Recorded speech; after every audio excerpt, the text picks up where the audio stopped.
তক মই নিৰ্বাচনী প্ৰচাৰ বুলি ইয়াক নকওঁ, মই ৰাইজক সজাগ কৰাহে চেষ্টা কৰিছোঁ। আজি তিনিচুকীয়াৰ মাৰ্কেটত চাব যায় কেইগৰাকী চাহ জনগোষ্ঠীৰ লোক তাত ব্যৱসায় কৰি আছে। ভগৱানে কাকো চাহ পাত তুলিবৰ কাৰণে জন্মদিন নপঠায় বা শ্ৰমিক হিচাপে তেওঁ জন্ম নিদিয়ে। পলিটিক্সৰ কাৰণে ডিপলি এনেকুৱা ৰাজনীতি কৰা হৈছে যেন তেওঁলোকক মানে সেই নামেৰে মানে নামাকৰণ কৰি ব্যৱহাৰ যিদৰে কৰা হয় ৰাজনীতিৰ কাৰণে, মই ভাবোঁ তাতকৈ বেছি এই কথাটো চিন্তা কৰা নহয়। আমি হ'লো সংবাদ জগতৰ লগত জড়িত মানুহ, আমাৰ কাম পলিটিক্স কৰাটো নহয়। কিন্তু যিসকল পলিটিক্স কৰিব আহিছে তেওঁলোকে শুদ্ধভাৱে ৰাইজৰ বাবে যদি কাম নকৰে আমি ভৰাই দিম তেওঁলোকক। আমি এই লাইনত আহি যাম আৰু এইটো আৰম্ভণিহে কৰিছোঁ। 8 গৰাকী কেণ্ডিডেট আছে, তাৰ মাজত 7 গৰাকী কেণ্ডিডেট যিসকল আছে, মই বাদ দিয়ক পাব্লিকৰ কথা, আপোনালোকে কেইজনক চিনি পায়? এটলিষ্ট মই কিবা কৰিছোঁ, তেওঁলোকে দৃষ্টিগোচৰ কৰিছে, কিবা নহ'লে কিবা এটা মই কৰি থাকোঁ। তো সেইকাৰণে তেওঁলোকে ভাল পাইছে যে আমাক কাম কৰা মানুহ লাগে, আমাক চিম্বলটো ইম্পৰ্টেণ্ট নহয়। আৰু ৰাজনৈতিক দলসমূহ সদায় মানে ভাবে যে আমি এটা চিম্বল থাকিলেই আমি জয়ী হ'ম। সেই অহংকাৰটো ভাঙিবৰ কাৰণেহে মই আজি তক মই নিৰ্বাচনী প্ৰচাৰ বুলি ইয়াক নকওঁ, মই ৰাইজক সজাগ কৰাহে চেষ্টা কৰিছোঁ। আৰু এটা কথা স্পষ্ট যে ৰাইজে যিদৰে সঁহাৰি জনাইছে, মই কেতিয়াও কল্পনা কৰা নাছিলোঁ যে এইদৰে তেওঁলোকে সঁহাৰি জনাব। আৰু ৰাইজৰ যিখিনি সমস্যা মই বুজ লৈছোঁ, গাঁৱে ভূঞে গৈছোঁ আৰু যথেষ্ট তেওঁলোকে সমস্যা তেওঁলোকৰ আছে। আঁচনি দিলেই নহয়, একচুৱেলি ৰাইজে যি কষ্ট পাইছে, কষ্ট ভুগিব লগা হৈছে, কথাখিনিও জনপ্ৰতিনিধিসকলে জনাটো দৰকাৰ, তেওঁলোকে ফিল কৰাটো দৰকাৰ। আৰু প্ৰায় আমি দেখা পাইছোঁ, বিশেষকৈ যিহেতু ইয়াত মই উপস্থিত হৈছোঁ আৰু চাহ জনগোষ্ঠীৰ লোক বিশেষকৈ ইয়াত আছে। চাহ জনগোষ্ঠীৰ লোক মই ক'ব লগা হৈছে কেলে এই ভাষাটো তেওঁলোকে ব্যৱহাৰ কৰে। কিন্তু মই নাভাবোঁ কোনোবাই চাহ জনগোষ্ঠী আছে বা ভগৱানে কাকো চাহ পাত তুলিবৰ কাৰণে জন্মদিন নপঠায় বা শ্ৰমিক হিচাপে তেওঁ জন্ম নিদিয়ে। তেওঁ জন্ম এগৰাকী মানুহ হিচাপে হয়। তেওঁ ব্যৱসায়ী গোষ্ঠীও হ'ব পাৰে, তেওঁ ইণ্ডাষ্ট্ৰিয়েলিষ্টো হ'ব পাৰে, তেওঁ SP DC হ'ব পাৰে। আজি যিহেতু এগৰাকী আমাৰ ৰাষ্ট্ৰপতি, তেওঁ আজি আদিবাসী মহিলা। গতিকে পলিটিক্সৰ কাৰণে ডিপলি এনেকুৱা ৰাজনীতি কৰা হৈছে যেন তেওঁলোকক মানে সেই নামেৰে মানে নামাকৰণ কৰি ব্যৱহাৰ যিদৰে কৰা হয় ৰাজনীতিৰ কাৰণে, মই ভাবোঁ তাতকৈ বেছি এই কথাটো চিন্তা কৰা নহয়। তেওঁলোক ব্যৱসায়ী গোষ্ঠীও হ'ব পাৰে, তেওঁলোকে ইণ্ডাষ্ট্ৰিয়েলিষ্টো হ'ব পাৰে। আৰু সেই কথাখিনিকে মই উপলব্ধি কৰিছোঁ আৰু তেওঁলোকক সজাগ কৰাৰ চেষ্টা কৰিছোঁ, তেওঁলোকক বুজাব চেষ্টা কৰিছোঁ যে আপোনালোকেও ব্যৱসায়ী হওক, আপোনালোকেও ইণ্ডাষ্ট্ৰিয়েলিষ্ট হওক।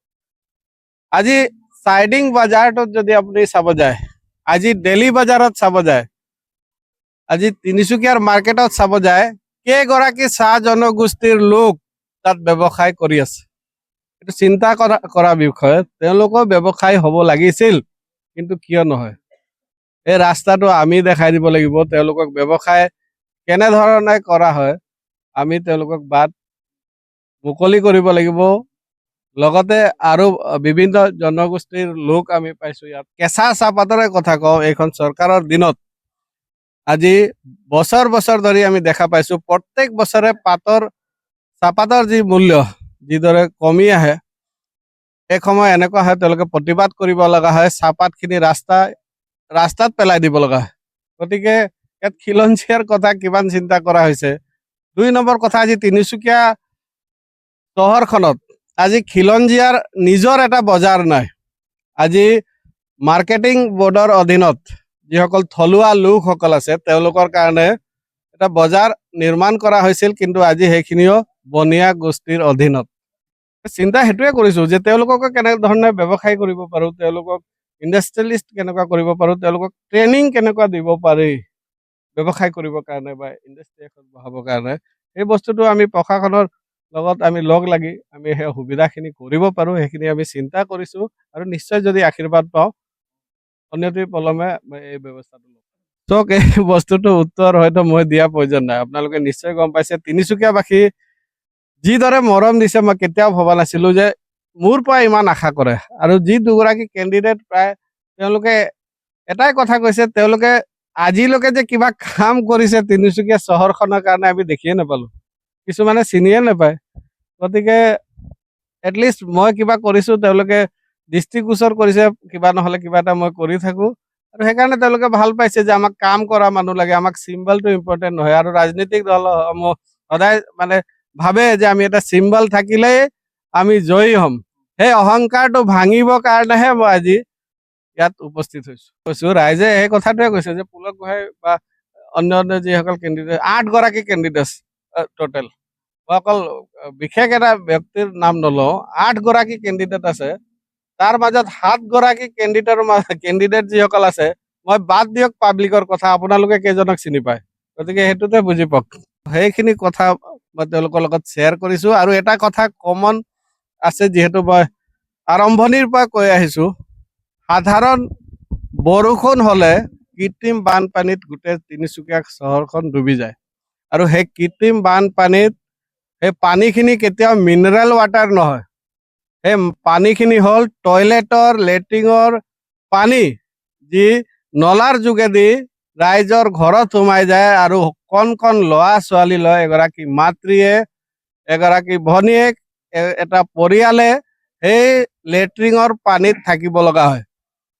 যি সময়ত মই শুনি পাওঁ যে চৰকাৰখনে মংগল গ্ৰহত যোৱা কথা কয়, আমি পৃথিৱীতে আমি শান্তিত নাই। গতিকে এই চিন্তাটো কাৰ প্ৰয়োজন? চৰকাৰৰ যিসকল জনপ্ৰতিনিধি আছে তেওঁলোকৰ এই কথাটো চিন্তা কৰা প্ৰয়োজন। আজি বাট পথসমূহ বহুত ঠাইত নিৰ্মাণ কৰা হৈছে, কিন্তু এনেকুৱা বহুত ঠাই আছে যিখিনি তেওঁলোকে চিন্তাই নকৰে যে পথসমূহৰ নিৰ্মাণ কৰিব লাগে। উদাহৰণস্বৰূপে তিনিচুকীয়া চহৰখনে আপোনালোকে নিশ্চয় উপলব্ধি কৰিছে। গতিকে তেনেধৰণৰ বহু কথা আছে, বহু সমস্যা আছে। এই সমস্যাখিনি সমাধান কৰিব লাগিব। আৰু এটা কথা স্পষ্টকে মই আগতে জনাই আহিছো, আমি পলিটিক্স কৰা মানুহ নহয়, আমি হলো সংবাদ জগতৰ লগত জড়িত মানুহ। আমাৰ কাম পলিটিক্স কৰাটো নহয়।